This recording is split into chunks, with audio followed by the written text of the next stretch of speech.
अन्य दुखों से छूटना आसान है। हम आंधी से बचने के लिए अच्छे भवन बना लेते हैं, अग्नि से बचने के लिए भी यंत्र बन गए हैं, जल से बचने के लिए भी यंत्र बन गए हैं, न जाने कितनी व्यवस्थाएं मनुष्यों ने कर ली है। परंतु आंतरिक जो क्रांति है, जो दुख है, उससे छूटने का उपाय अब तक पूर्णतया मनुष्य नहीं निदान निकाल पाया है।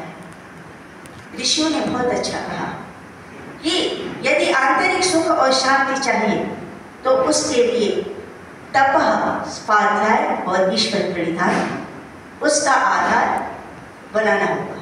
किसको? तप को, स्वाध्याय को और ईश्वर प्रणिधान। सबसे पहले तप कहा है। ये तप क्या है? कहते हैं तपः क्या है? द्वंद्व सहनम तपः। द्वंद्वों को सहन करने का नाम क्या है? तप है। ये तप साधारण नहीं है। भूख, प्यास, गर्मी, सर्दी, इन सबको सहने का नाम भी तप है। साथ में तप भी 3 प्रकार का होता है। कौन कौन सा? एक शारीरिक तप, दूसरा वाचनिक तप और तीसरा कर्म का। मन से भी तप होता है, मानसिक तप, वाचनिक तप और कर्म का तप।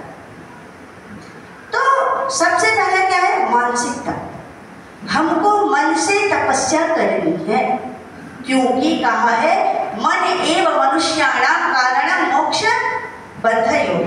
ये मन ही क्या कारण है? किस चीज का? मोक्ष और बंधन का।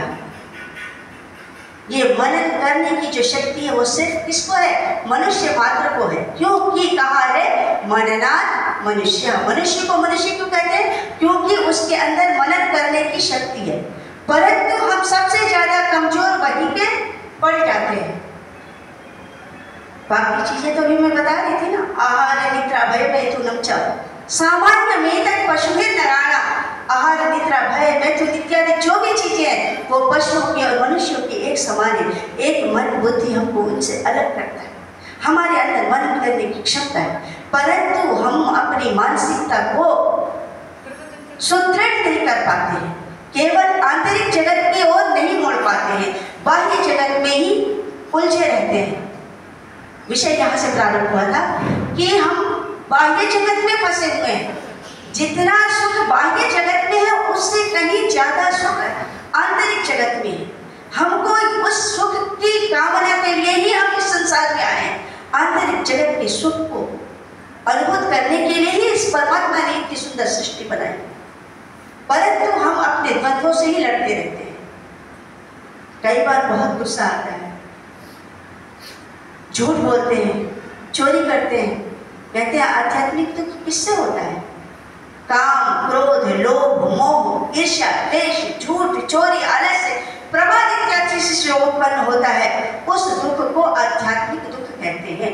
और ये सारी दुख का कारण मैं स्वयं हूँ। मेरा मन है, मेरे बुद्धि है, मेरी इंद्रियां। कहते हैं एक बहुत सुंदर श्लोक है, कुरंग मातंग कुरंग पतंग भृंगाः मीना हताः पंचभिरेव पंच एकः प्रमादी सकथं न हन्यत् यः सेवते एकभिरेव एक। यानी कि ये कुरंग कहते हैं हिरण को। हिरण किसके जाल में फंस जाता है? शब्द के जाल में फंस जाता है। कुरंग मतंग। आगे क्या कहा है कि जो हाथी है वो स्पर्श के बहुत ज्यादा उसके अंदर स्पर्श का वो होता है, उसके वजह से वो दलदल में फंस जाता है। आगे कहा पतंग रूप के उसमें चक्कर में फंस जाता है। आप देखते हैं ना कीड़े कैसे अग्नि के पास रूप को देख करके आप